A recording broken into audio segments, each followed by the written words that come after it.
চলে আসলাম নতুন আরেকটা নাস্তার রেসিপি নিয়ে। আজকে নাস্তাটা একটু অন্যরকম করে বানিয়ে দেখাবো। মজাদার নাস্তা, হেলদি, টেস্টি, এমন একদম মজাদার পারফেক্ট একটা নাস্তা। আমি যেভাবে বানালাম ঠিক এভাবে যদি তোমরা বানাও তাহলে মজাদার এই নাস্তাটা পেয়ে যাবে। এই নাস্তাটা বানাতে আমার কী কী লাগবে দেখো। আমি নিয়ে নিয়েছি পাউরুটি, নিয়ে নিয়েছি। হাই এভরিওয়ান, আসসালামু আলাইকুম, welcome to Asha's kitchen and blog. চলে আসলাম নতুন একটা রেসিপি নিয়ে। আর এই দেখো, আমি পাউরুটিটা ব্লেন্ডার করে নিব, আর একটা আম আমি ব্লেন্ডার করে নিব। যেহেতু আমের সিজন, আমরা চাইলে এভাবে এই নাস্তাটা বানিয়ে খেতে পারবো। মজাদার নাস্তা, বেশি সময় লাগবে না। হাতে কি 10টা মিনিট থাকলেই মনে করো এরকম মজাদার নাস্তা খেতে পারবো। দুধ দিয়ে দিলাম 1 কাপ, তোমরা চাইলে বেশি কম দিতে পারো। আম দিয়ে দিলাম, সবগুলো একসাথে আমি এখন একটু ব্লেন্ডার করে নিব। একটু পানি দিয়ে দিলাম সাথে, যাতে আমার ব্লেন্ডার, এই দেখো একদম একটা পিউরি করে ফেলেছি। আর এখন আবার আমি চালের গুঁড়া দিয়ে দিলাম 1 বাটি। যেহেতু আমি এই একটা অন্যরকম স্টাইলের পিঠাটা বানাবো মজাদার। এই নাস্তাটা এর আগে হয়তো কেউ তোমাদের দেখায়নি, আজকে আমি দেখাচ্ছি। এখন এই চালের গুঁড়াটা আমি একটু আর চিনি দিয়ে দেবো পরিমাণ মতন, কারণ আম যেহেতু মিষ্টি তাই আমরা পরিমাণ মতন মিষ্টিটা দিব। আম দিয়ে তো সবাই এক এক রকমের নাস্তা বানিয়ে দেখায়, আজ আমি একটু অন্য রকমের নাস্তা বানাচ্ছি। যে নাস্তাটা তোমাদের কাছে ভালো লাগবে, একবার খেলে বারবার খেতে ইচ্ছে করবে। আম দিয়ে এই মজাদার নাস্তাটা আর একটু পানি দিয়ে আরেকবার একটু ব্লেন্ডার করে নেব, কারণ আমটা যদি একসাথে দিতাম তাহলে আমটা কিন্তু ভালোভাবে ম্যাশ হতো না। এজন্য আগে ব্লেন্ডার করে, এই দেখো একদম একটা বেটার কিন্তু তৈরি হয়ে গেছে আমার। এটার ভিতরে আরেকটা জিনিস এড করব, সেটা হলো একটু বেকিং পাউডার বা লাস্টে ব্যবহার করব। যেহেতু আরেকটা জিনিস অ্যাড করব, সেটা হলো একটু আটা বা ময়দা, যে কোনো কিছু। কয়েকটা জিনিস ধাপে ধাপে এই রেসিপিটা তৈরি করতে গেলে ধাপে ধাপে সব কিছু গুছিয়ে নিতে হবে, না হয় কিন্তু তোমার এই পারফেক্টভাবে হবে না। আমি যেভাবে তৈরি করতেছি সেম এভাবে যদি তোমরা করে নাও তাহলে কিন্তু অনেক সুন্দর হবে।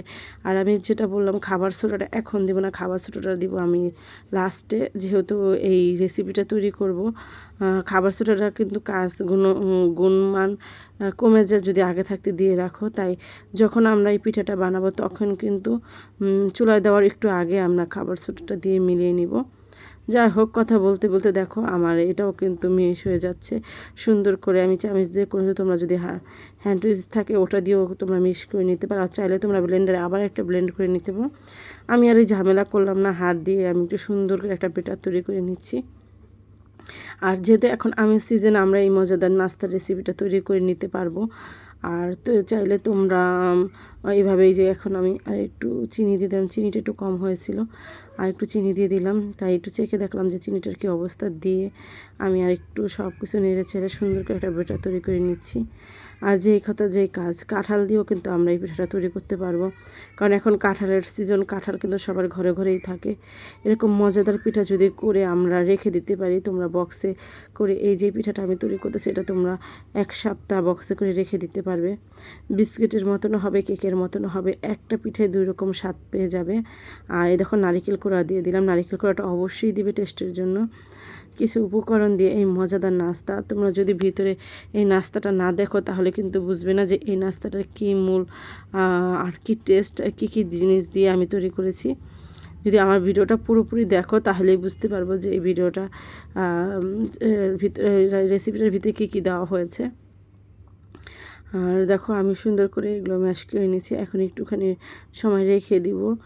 আর একটু পরে আমি যে বেকিং পাউডার একটু দিয়ে দিলাম, বেকিং পাউডারটা দিয়ে এখন মিলিয়ে নিব, কারণ যেহেতু আমি চুলায় বসিয়ে দিব, এই জন্য বেকিং পাউডারটা সবাই লাস্টে দিলাম। তোমরা সবাই যখন বেকিং পাউডার দিয়ে কোনো কিছু বানাবে তা এটা সবার লাস্টে দিবে।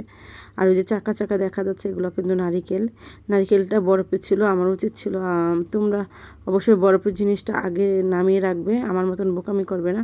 আমি কিন্তু বরফের থেকে নামিয়ে ডাইরেক্ট দিয়েছি, তাহলে জিনিসটা ভালো হবে। আর এখানে দেখো একটা কড়াই বসিয়ে দিয়েছি, তাওয়াটা। এখন আমি এটার ভিতরে এটা বসিয়ে দেব, এটা কেকের মতন হবে।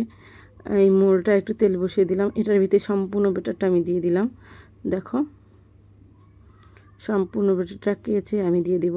মাত্র 10 মিনিটে আমার এই নাস্তাটা হয়ে যাবে। মজাদার নাস্তাটা খেতে হলে চলে আসো আমার চ্যানেলে। যারা যারা নতুন আছো তাদেরকে বলবো, আমার যারা নতুন ভাই বোনেরা আছো অবশ্যই একটা করে লাইক দিয়ে কমেন্ট করে আমার ভিডিওটা শেয়ার করবে। আর যদি শেয়ার নাই করে থাকো তাহলে আমার ভিডিওটা ফুল ওয়াচ করে দেখবে, তোমাদের অনুরোধ। আর এই যে মুখটা দেখতে পাচ্ছো, আমি এই মুখটা ঢেকে আটকিয়ে রাখবো যাতে বাতাস বের না হয়। এখন একদম 10 মিনিটের জন্য অল্প আঁচে আমি কিন্তু রেখে দিলাম। 10 মিনিট পরে দেখো একদম হয়ে গেছে আমার পারফেক্টভাবে। দেখো হাত দিয়ে দেখাচ্ছি কত সুন্দর একটা কেকের মতন হয়ে গেছে। আমের কেক বললেও চলে, তোমরা এভাবেও চাইলে খেতে পারবে। আবার আমি আরেকটু সিস্টেম করেছি, এটা আমের কেকও বলা চলে, আবার বিস্কিটের মতনও বানিয়েছি। সেটাই তোমাদের সাথে একটু শেয়ার করবো আমি এটাকে নিয়ে কী করছি। বললামই তো একটা আইটেম দিয়ে তোমাদের সাথে দুই রকমের নাস্তা শেয়ার করলাম। যেহেতু একরকম আইটেম দিয়ে 2 রকমের নাস্তা শেয়ার করতেছি। এই যে এখন এই ভালো মতন দেখতেছি যে আমার কেকটা সুন্দর হয়েছে কি না। এই দেখো আমি এই কেকটা কেটে নিয়েছি সুন্দর করে, দেখো একদম রেডি। আর কেকটা কিন্তু অনেক টেস্ট হয়েছিল, খেতে দারুণ হয়েছিল, মজা লাগতেছিল। যাই হোক, এগুলো কিন্তু আবার একটু ডেকোরেশনের জন্য একটু সাজিয়ে নিলাম। এভাবে আমরা চাইলে পরিবেশন করতে পারবো। এখন এটা তো 1 নম্বর গেল, আরেকটা এটারে কী করি আমি সেটাই দেখাবো।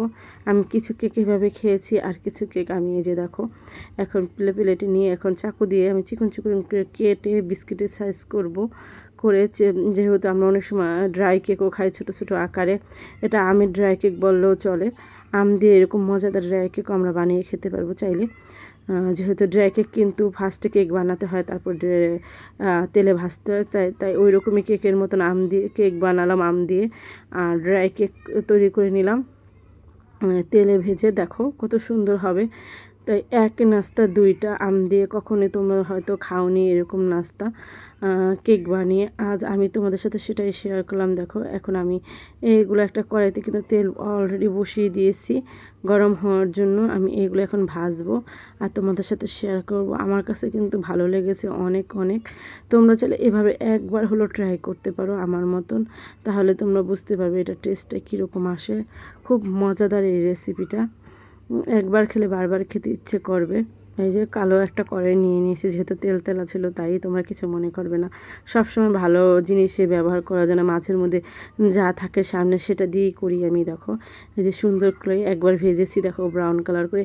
একবার চেয়েছিলাম তোমাদের সাথে এই রেসিপিটা শেয়ার করবো, তারপর আবার চিন্তা করলাম যেহেতু আমি আবার করেছি, যে নেক্সটে আবার এগুলো একটু ভেজে নিয়েছি তেলে, তাহলে তোমাদের সাথে একটু শেয়ারই করি যে একই নাস্তায় 2 রকমের রেসিপি এক নাস্তা দিয়ে, সেটাই তোমাদের সাথে শেয়ার করলাম। দেখো একদম মুচমুচে এই মজাদার ওই বিস্কিটগুলো, আমের বিস্কিট বা ড্রাই কেক যাই বলো না কেন, মজাদার এই রেসিপিটা।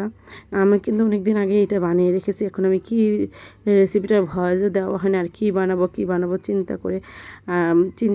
করতে করতে আজ করেই ফেললাম। দেখো একদম রেডি, কত সুন্দর হয়েছে। আর একটু তিল দিয়ে দিলাম দেখার সৌন্দর্যের জন্য। আমার ভিডিওটা কেমন লাগলো অবশ্যই কমেন্টের মাধ্যমে জানাবে। এরকম নিত্য নতুন রেসিপি পেতে হলে আমার সাথে থাকবে, আমার চ্যানেলের পাশে থাকবে। আর তোমরা যদি কমেন্ট করো, কমেন্টের উত্তর হয়তো আমি দিতে পারি না, তোমরা কেউ কিছু মনে করবে না, কিন্তু তোমাদের কমেন্টগুলো কিন্তু আমি পড়ি। আর তোমাদের কমেন্টের অনুযায়ী আমি ভিডিও বানাই, আর তোমাদের কমেন্টটা আমার কাছে ভালো লাগে তাই দেখি। আর আজ এই পর্যন্ত, সবাই ভালো থাকবে, সুস্থ থাকবে। আসসালামু আলাইকুম, আল্লাহ হাফেজ।